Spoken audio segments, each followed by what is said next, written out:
అనుకుంటాను. శ్రీనివాస్ గారు సార్ చెప్పండి, ఈ పాలసీ పట్ల మీ అభిప్రాయం ఏంటి? బీఆర్ఎస్ చేస్తున్నటువంటి ఆరోపణలకు సంబంధించి మీ ఒపీనియన్ ఏంటి? ఇప్పుడు పత్రికల్లో వచ్చేటువంటి ఒక సమాచారం మేరకు ఈ యొక్క రాష్ట్రంలో ఇండస్ట్రియల్ యజమానుల చేతుల్లో 9,000 పైచలకు ఉన్నటువంటి భూములు అమ్యూనిటీస్ కోసం వదిలేస్తే 4,700 పైచలకు భూమి ఉన్నట్టు వాళ్ళకు ఒక మిగతా ల్యాండ్ అంతా కూడా ప్రభుత్వం ఇచ్చినటువంటి భూములు ఏ కండిషన్ మీద ఆనాడు ఇచ్చినారు. ఒకవేళ గనక ఆ యొక్క ఇండస్ట్రీ మొత్తం క్లోజ్ చేస్తున్నట్టయితే ఇతర ప్రాంతాలకు ఇప్పుడైతే చేగుంటాకు భువనగిరి ఆ ప్రాంతాలకు ఎట్లయితే షిఫ్ట్ చేస్తా ఉన్నదో ప్రభుత్వం చేయిస్తా ఉన్నదో పొల్యూషన్ క్రియేట్ చేసేటువంటి ఇండస్ట్రీస్ కి మొత్తానికి కూడాను ఈ యొక్క ప్రాంతంలో ఇండస్ట్రీ మొత్తం షిఫ్ట్ చేయాలనుకుంటే ఆ ప్రభుత్వ భూమి తిరిగి సర్కార్కు చెల్లిస్తారా, వాపస్ ఇస్తారా? ఆ కండిషన్ ఏమున్నాయి అన్నాడు, ఆ చట్టం ఏమున్నాయి అన్నాడు, జీవో ఏమున్నది. ఒకవేళ గనక యజమానులకి చెందాల్సినటువంటి అవసరమే అయితే ఎట్టయితే ఇప్పుడు దత్తాత్రేయ గారు చెప్పినట్టు ఓపెన్ ల్యాండ్స్ సర్కార్ భూములు అత్తాపూర్ కోకాపేట్ లేకుంటే మిగతా ప్రాంతాల్లో ఓపెన్ ఆక్షన్ ఏ రకంగా చేస్తే భూముల యొక్క వాల్యూ పెరిగి వస్తుందో డబ్బులు ఆ రకంగా వచ్చే అవకాశం ఉంటుంది. సో నేను 5 లక్షల కోట్ల, 1,00,000 కోట్ల, 10 లక్షల కోట్ల ఆ లెక్కని అంతదాకా పోదలుచుకోలేదు. ఇప్పుడు అది ఓపెన్ కాదు కూడా, తెలియదు కూడా. కానీ ప్రభుత్వానికి ప్రజల ఆస్తిని రక్షించాలన్న ఒక ఉద్దేశం ఉన్నట్లయితే ఆ రకంగా ప్రభుత్వ భూముని వాపసు తీసుకొని ఆ ఇండస్ట్రీని షిఫ్ట్ చేయాలనుకుంటే అవతల ఏమైనా ఏర్పాటు చేసి వాళ్ళకు మళ్ళీ ఉపాధి కలగాలి, నిరుద్యోగులకు మళ్ళీ చేతి ఖాళీ కావద్దు, వాళ్ళ కుటుంబాలు మళ్ళా కష్టాలు రావద్దనే ఉద్దేశం ఉన్నట్టయితే అక్కడ కూడా భూములు ఏర్పాటు చేసి అక్కడ ఇచ్చి ఈ భూములు వాపసు తీసుకొని ప్రభుత్వ భూములు ఐఎమ్ టాకింగ్ అబౌట్ హర్రాజ్ చేసినట్టయితే మల్టీనేషనల్ కంపెనీస్, ఇండియన్ పెద్ద బిగ్ కంపెనీస్ మొత్తం కాకుండా పాన్ ఇండియా కంపెనీస్ పిలిచి వాళ్ళు ఓపెన్ యాక్షన్ పెట్టియండి.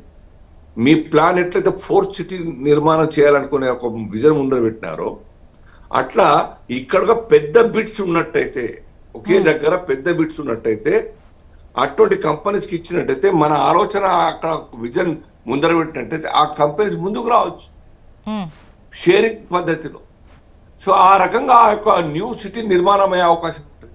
సింప్లీగా హర్రాజ్ చేసేసి ఇచ్చేయడం, సింప్లీగా మన దగ్గర ఉన్నలకు ఫేవర్ చేయడం, దానివల్ల రాష్ట్రానికి నష్టం.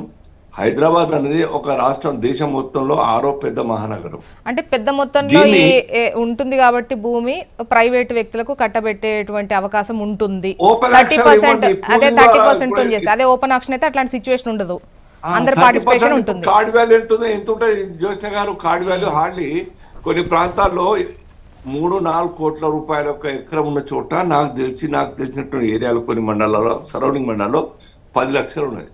కొన్ని ప్రాంతాలు 2 లక్షలు ఇప్పటికి కూడా. అఫీషియల్ గా సబ్ రిజిస్టర్ ఆఫీస్ లో కార్డ్ వాల్యూ 2 లక్షలు, 10 లక్షలు, 15 లక్షలు. దాంట్లో 30% మీగర్ అమౌంట్ అవుతుంది. దానివల్ల వచ్చేది ఏం లేదు సర్కార్కు. కానీ సర్కారు భూమి వాళ్ళకి ఇచ్చింది వాపసు తీసుకుంటే దాన్నే అబట్టింగ్ సిటీ లేకుండా మిడ్ ఆఫ్ ది సిటీ సెంటర్లు అవుతున్నాయి కాబట్టి వాటికి హర్రాజ్ చేస్తే చాలా పెద్ద మొత్తం వస్తాయి. హర్రాజ్ అంటే మళ్ళీ రియల్ ఎస్టేట్ తీసుకొచ్చి ఆ యొక్క చిన్న చిన్న బిట్స్ చేసి ఇవ్వడం కన్నా 4th సిటీ మీరు ఆలోచిస్తురే, అటువంటి 4th సిటీ సింగపూర్ లాగా లేకుంటే ఇంకో చోట చేసినట్టుగా ఇక్కడ చేయొచ్చు అవకాశం ఉంది. కొత్త సిటీ నిర్మాణం, కొత్త అంబియన్స్ వచ్చేటువంటి అవకాశం ఉన్నది. ఆ యొక్క విజనరీ అంటే పొల్యూటెడ్ ఇండస్ట్రీలు ఉన్నటువంటి ఏరియా, దాని పట్ల మిగతా వాళ్ళు అంటే బయట వాళ్ళు ఓపెన్ ఆక్షన్లు ఉంటే గనక వాళ్ళు ఇంట్రెస్ట్ చూపిస్తారా? ఎందుకు చూపారమ్మా? చూపిస్తారా? బరాబర్ చూపిస్తారు. కమర్షియల్ యాక్టివిటీస్ జరుగుతున్నప్పుడు బిజినెస్ మెన్లు వస్తారు కదా, ఇండస్ట్రీ బిజినెస్ మెన్లు పెద్ద టైకోన్స్ ఉన్నారు కదా ప్రపంచం మొత్తంలో. ఇవన్నీ ఊరికే నిర్మాణం అయినా దేశం ప్రపంచంలో అనేక చోట్ల కొత్త నిర్మాణాలు జరుగుతున్నాయి. పెద్ద పెద్ద మాల్స్ వస్తూ ఉన్నాయి, పెద్ద సిటీస్ టౌన్షిప్ వస్తున్నాయి. ఇప్పుడు 4th సిటీ ప్రపోజల్ అదే కదా. ఎన్ని లాస్, ఎన్ని స్ట్రింజెంట్ లాస్ అక్కడ అమర్చబడ్డాయి, ఏర్పాటు చేయబడ్డాయి. ఎన్ని ఫీట్లకు ఒక రోడ్ ఉండాలి, ఎంత పార్క్ ఉండాలి, నిర్దిష్టంగా ఎంత హై రైజ్ ఉండాలి. ఇవన్నీ కూడా ఆ కండిషన్స్ తోని నిర్మాణం చేసేటువంటి కంపెనీలకు మీరు ఆఫర్ ఇవ్వండి. కొత్త నిర్మాణాలు జరుగుతాయి. ప్రైవేట్ వ్యక్తులకు ఇస్తే కొన్ని బాగానే చేసే వాళ్ళు ఉన్నారనగా, కానీ ప్రభుత్వానికి బెనిఫిట్ అయ్యే విధంగా ప్రభుత్వం యొక్క ఆస్తి దారాదత్తం కాకుండా ఇప్పుడున్నటువంటి ఈ పాయింట్ ఎలా అనిపిస్తోంది మరి ఈ పాలసీ ప్రకారం 30% రెగ్యులరైజ్ చేయడం అనేది అమౌంట్ అవుతుంది. చాలా తక్కువ. ప్రైవేట్ భూముల ద్వారా నిర్మాణం చేసుకునే సెటప్ చేసిన ఇండస్ట్రీస్ గురించి నేను చెప్పట్లేదు. సర్కార్ యొక్క భూముల గురించి. ఓకే, సర్కారు భూముల్ని రక్షించడానికి మరి 30% కరెక్ట్ కాదు. వాటి మీద వారి యొక్క ప్రతిపాదన మళ్ళీ ఒకసారి ఆలోచించాలి. లేదంటే మిగతా పార్టీతోనే ఆలోచన షేర్ చేసుకోండి. లేకుంటే ప్రపోజల్స్ అడగండి. మీరు అరే మేము అడుగుతామా, మేమున్నాం ఎందుకోసం, ప్రజలే మమ్మల్ని గెలిపించినారు పాలించమని చెప్పి మేము ఇష్టాలోచన చేస్తామంటే తప్పులు జరిగితే చరిత్రలో మళ్ళీ మిమ్మల్ని కాంగ్రెస్ వాళ్ళను ప్రజలు మాఫీ చేయరు. ఇప్పుడు ఎట్లయితే మాట్లాడుకుంటా ఉన్నామో తప్పులు జరిగిన తర్వాత ప్రజలు శిక్షించినారో బీఆర్ఎస్ సర్కార్కి, అదే రకంగా కాంగ్రెస్ కూడా ఆ యొక్క మాట రావద్దు, అపవాదు కాదు, మాటనే వస్తుంది.